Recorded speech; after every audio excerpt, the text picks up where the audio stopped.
Everyone, welcome to एडयुर्वेद। और आज हम स्टार्ट करेंगे स्वस्थ व्रत का पहला चैप्टर। तो स्टार्टिंग होती है इसके इंट्रोडक्शन से। आयुर्वेद चिकित्सा पद्धति का मूल उद्देश्य है स्वस्थ व्यक्ति का स्वास्थ्य बनाए रखना एवं रोगी को रोग से विमुक्त करना। प्रत्येक व्यक्ति स्वस्थ रहकर ही दीर्घायु को प्राप्त कर सकता है, जिसके कारण सरलता से पुरुषार्थ चतुष्टय, जो कि आप जानते हैं, धर्म, अर्थ, काम एवं मोक्ष को ग्रहण कर सकता है। इसके बाद स्वस्थ व्रत परिचय पे आते हैं। स्वस्थ व्रत स्व, स्थ एवं व्रत 3 शब्दों से बना है और इसकी निरुक्ति है स्व, स्वामित्वम, संपन्नत्वम, संयोजनम। स्वतः अपनी दोष आदि की प्राकृतिक अवस्था या अविकृत अवस्था। और स्था का मतलब होता है स्थित रहना। अब आते हैं स्वस्थ एवं स्वास्थ्य की परिभाषा पे। तो आपको ये आपको याद करना है श्लोक।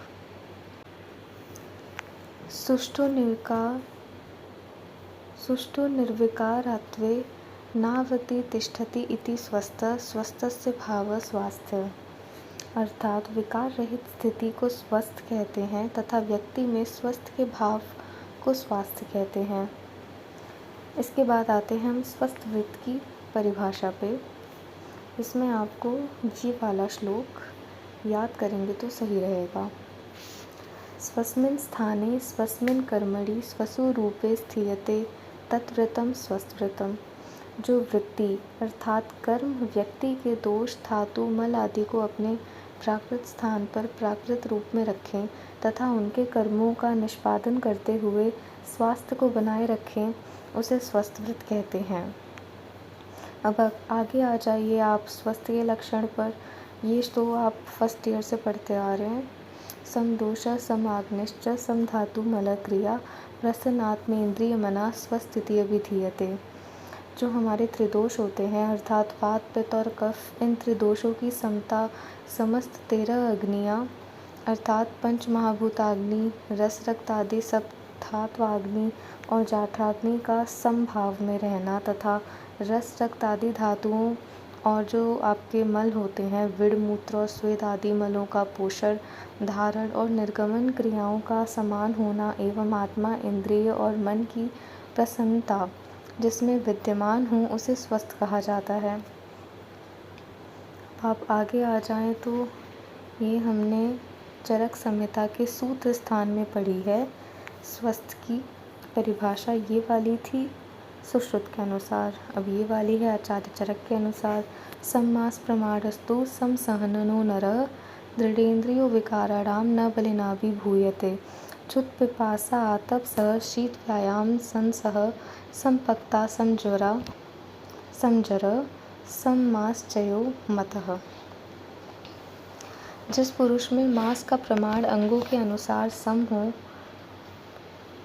तथा शरीर का संहनन सम हो, दृढ़ेन्द्रियां हों,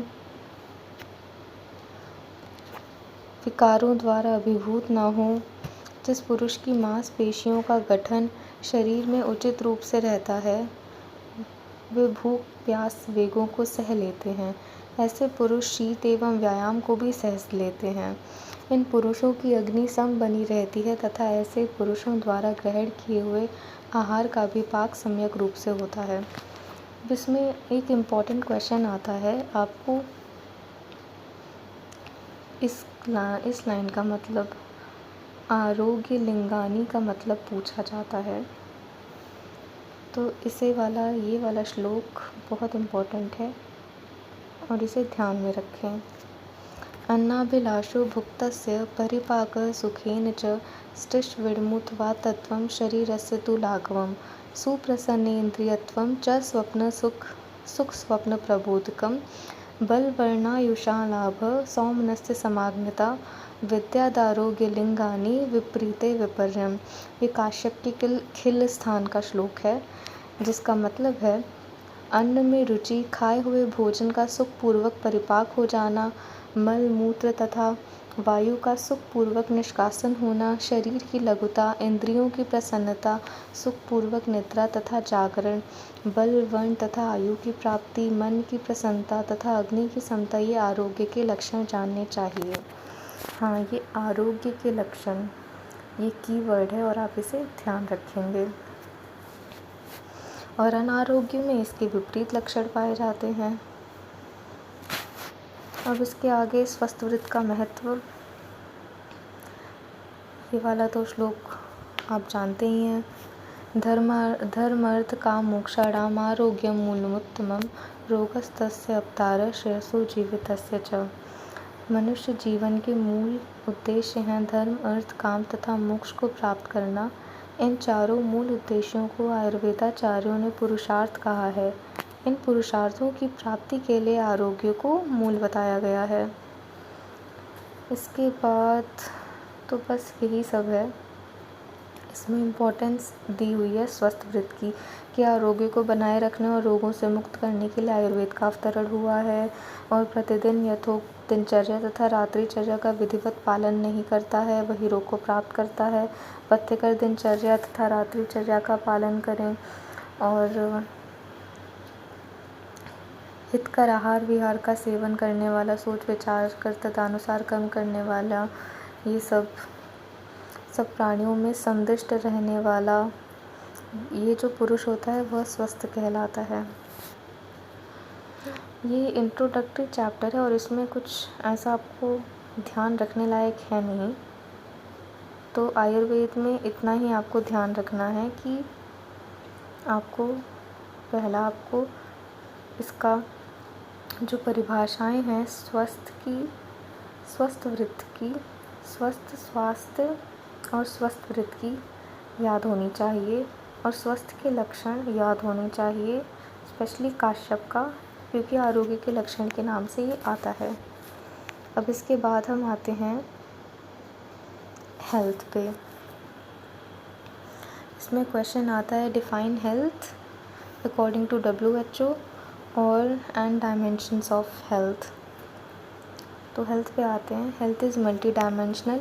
it is not merely the presence or absence of disease but also has social, psychological and cultural determinants and consequences. WHO ने हेल्थ की डेफिनेशन क्या दी है? A complete state of physical, mental and social wellbeing and not merely absence of disease or infirmity.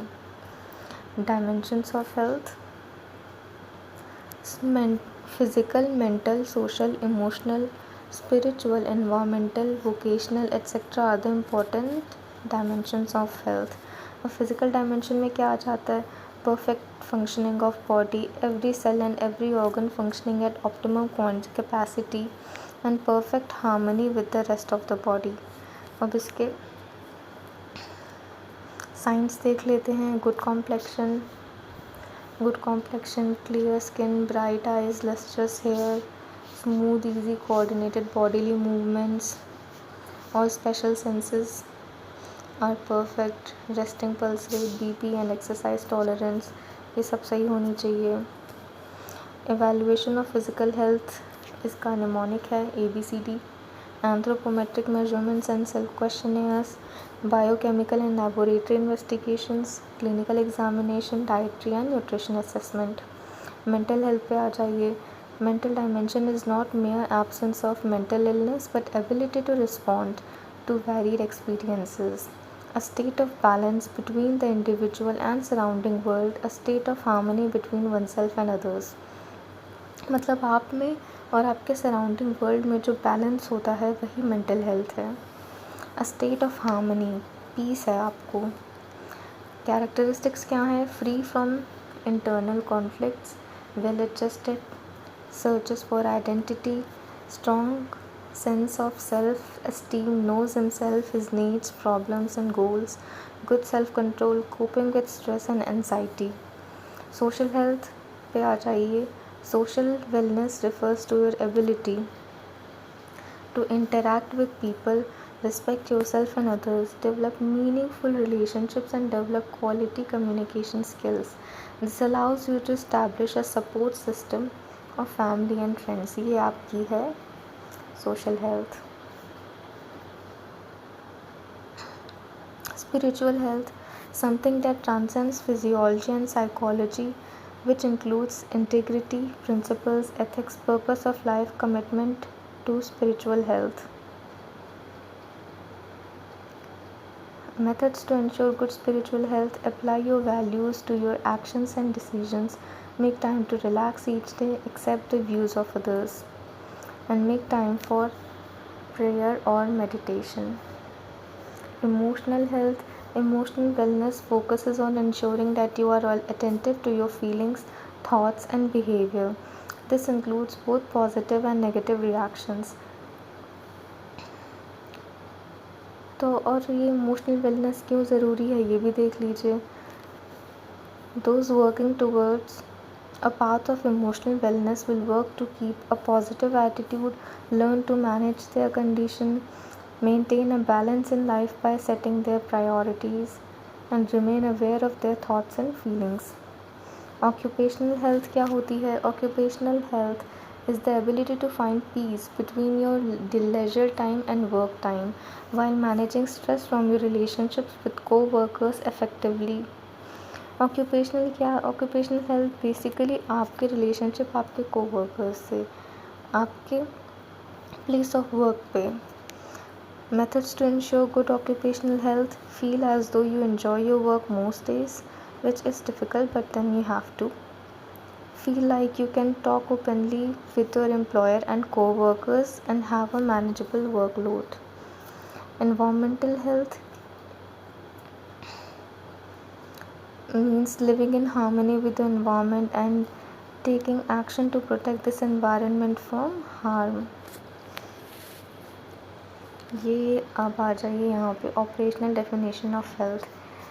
In broader sense, a condition or quality of the human organism expressing the adequate functioning of the organism in given conditions, genetic or environmental. और narrow sense में क्या होती है कि organs of the body are functioning adequately in themselves and in relation to one another.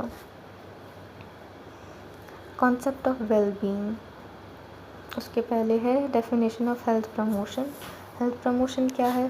Process which enables people to preserve and improve the health. Concept of wellbeing, ये आ जाइए यहाँ पे. People experiencing their quality of life and enjoying their standard of living is determined as well-being. Well-being has two components, QOL and SOL. Quality of life, which is subjective, and standard of living, which is objective. QOL is defined as the personal satisfaction or dissatisfaction with the cultural or intellectual conditions under which you live. It is determined by the combination of factors such as health, happiness, education, social and intellectual attainments, freedom of action, justice and expression. और SOL क्या होता है? Objective component. Standard of living refers to the scale of our expenditure, the goods we consume and the service we enjoy. It includes level of education, employment, wealth, income, comfort, material goods and necessities available to a certain socio-economic class in a certain geographic area.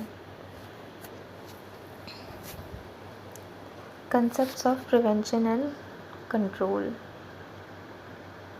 The goal of medical fraternity is to promote health, to preserve health, to restore health when it is impaired, and to minimize diseases and distress.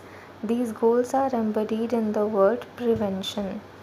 तो prevention क्या होता है? Actions which are aimed at eradicating, eliminating or minimizing the impact of disease and disability, or if none of these are possible, retarding the progress of the disease and disability is considered as prevention. अब prevention का जो concept है, मतलब ऐसे आप levels में समझते हैं कि प्राइमरी प्रिवेंशन, सेकेंडरी प्रिवेंशन और टर्शरी प्रिवेंशन, और फोर्थ लेवल पे आती है प्राइमोर्डियल प्रिवेंशन. अभी हम आगे के चैप्टर्स में ये समझेंगे.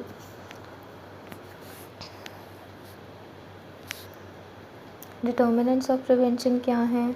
Knowledge of causation, dynamics of transmission, identification of risk factors and risk groups, ये सब अभी एपिडेमियोलॉजी में आएगा. Early detection and treatment measures और organisation for applying these measures to appropriate persons और groups. Preventable causes of disease, जिसका mnemonic है beings. Biological factors and behavioural factors, environmental factors, immunological factors, nutritional factors, genetic factors, services, social factors and spiritual factors.